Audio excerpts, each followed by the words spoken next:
I denne videoen øver vi på tema Norge. Du får høre spørsmål som kan komme på norskprøven og eksempler på gode svar.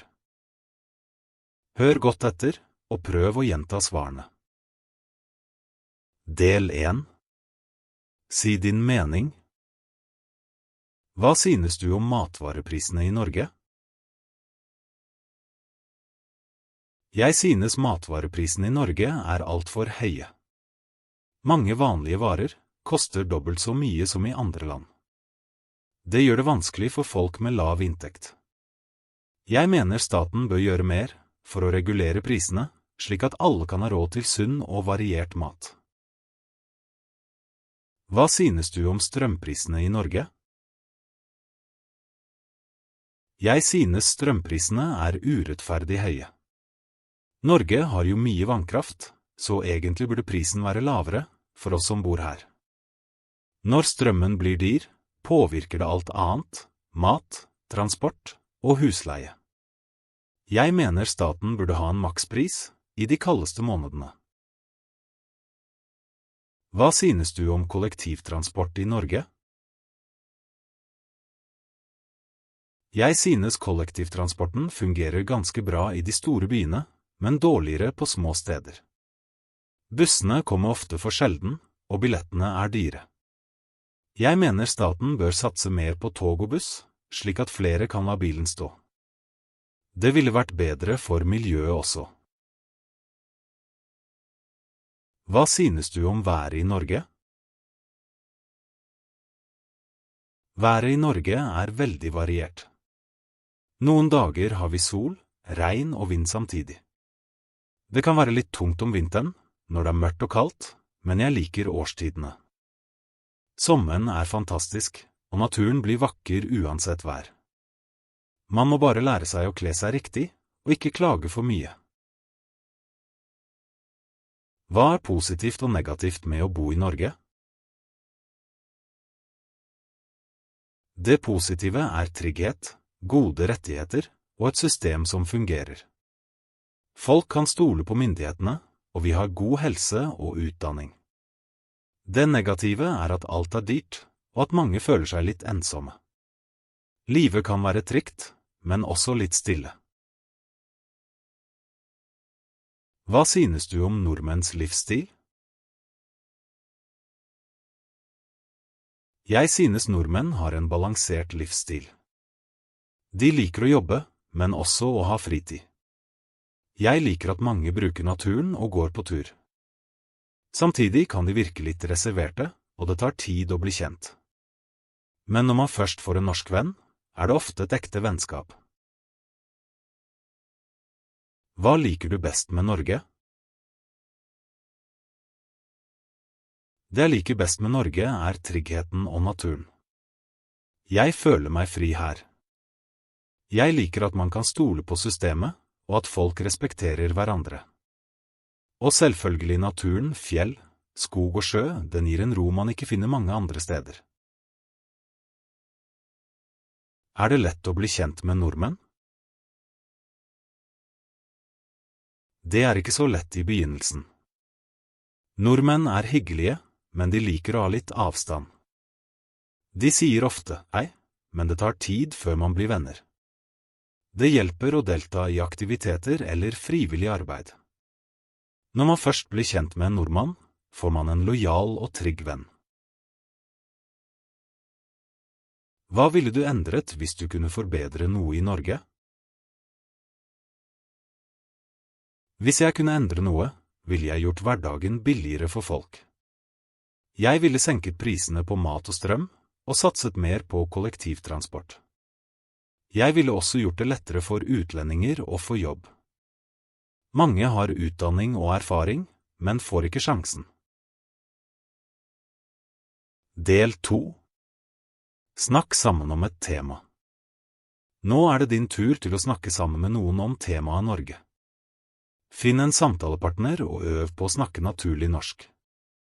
Du kan snakke med en venn, en klassekamerat, eller bli med i vår Facebook-gruppe eller WhatsApp-gruppe, og treffe andre som vil øve med deg. Lenker finner du under videoen. Samtaletemaer. Hvorfor tror du mat og strøm er dyrt i Norge? Er det rettferdig? Synes du staten bør gjøre noe for å senke prisene på mat eller strøm? Hva fungerer bra og dårlig med kollektivtransport i Norge? Hvordan påvirker været hverdagen i Norge? Hvordan kan folk spare penger i hverdagen? Hva synes du om å jobbe hjemmefra? Bør staten bruke mer penger på klima og miljø? Er det lettere å leve sunt i Norge enn i andre land? Hvilke fordeler har man ved å bo i et rikt land som Norge? Hva betyr likestilling for dere? Del 3. Ta stilling til en påstand. Staten bør gjøre mer for å senke matvareprisene i Norge. Jeg er helt enig. Prisene har blitt så høye at mange sliter med å kjøpe sunn mat. Staten burde for eksempel redusere momsen på mat, eller støtte norske bønder mer, slik at produksjonen blir billigere. Mat er en nødvendighet, ikke en luksusvare. Strøm bør være billigere for folk som bor i kalde områder.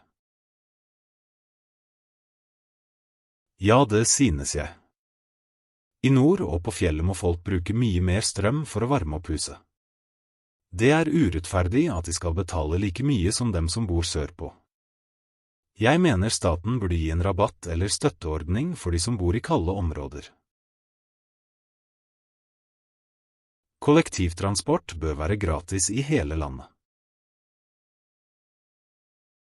Jeg mener det er en veldig god idé.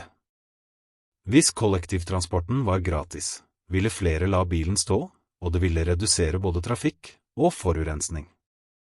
Det hjelper miljøet og gjør det lettere for folk med lav inntekt å komme seg rundt. Været i Norge gjør folk mer stresset og trøtte. Det kan stemme for mange. Mørke og kalde vintre påvirker humøret. Jeg merker selv at jeg blir trøttere og mindre motivert når det er lite sol. Samtidig tror jeg nordmenn har lært å håndtere været, de går tur, bruker lys og prøver å være aktive. Det er viktig å ha gode naboer for å trives i Norge. Ja, helt klart. Mange bor alene, eller har lite familie i nærheten, så gode naboer betyr mye. Et hei eller et lite smil kan faktisk gjøre hverdagen bedre. Når man hjelper hverandre, blir området tryggere og mer hyggelig å bo i. Folk bør bruke bil mindre og sykle mer. Jeg er enig, mange korte turer kan gjøres på sykkel i stedet for bil. Det er bedre for miljøet og helsa. Men det krever at byene har gode sykkelveier, og at det føles trygt å sykle hele året, også om vinteren. Staten bør støtte folk som vil flytte ut av byene. Ja, jeg synes det er en god idé. Mange små steder i Norge mister innbyggere fordi folk flytter til byene. Hvis staten gir økonomisk støtte eller skattelettelser, kan flere bosette seg på bygda. Det vil også skape mer liv og arbeidsplasser utenfor de store byene. Det er for store forskjeller mellom fattige og rike i Norge. Jeg tror forskjellene har blitt større de siste årene. Noen tjener veldig godt, mens andre nesten ikke får endene til å møtes. Det kan skape urettferdighet og misnøye. Jeg mener staten bør sørge for at alle har råd til et verdig liv. Folk i Norge har for høye forventninger til livsstil og komfort. Ja, kanskje. Mange vil ha alt perfekt, nytt hus, ny bil og mange reiser. Men jeg tror lykke handler mer om tid og trygghet enn om penger og ting. Noen ganger burde vi stoppe opp og være mer takknemlige for det vi allerede har. Nå er din tur. Velg en eller to påstander og si din egen mening høyt. Du kan også skrive svaret ditt i kommentarfeltet under videoen. Husk at svarene du hører i videoen, er korte eksempler. På prøven må du snakke lenger, omtrent 2 til 3 minutter. Prøv å bruke eksempelet som en modell, og legg til dine egne tanker og erfaringer.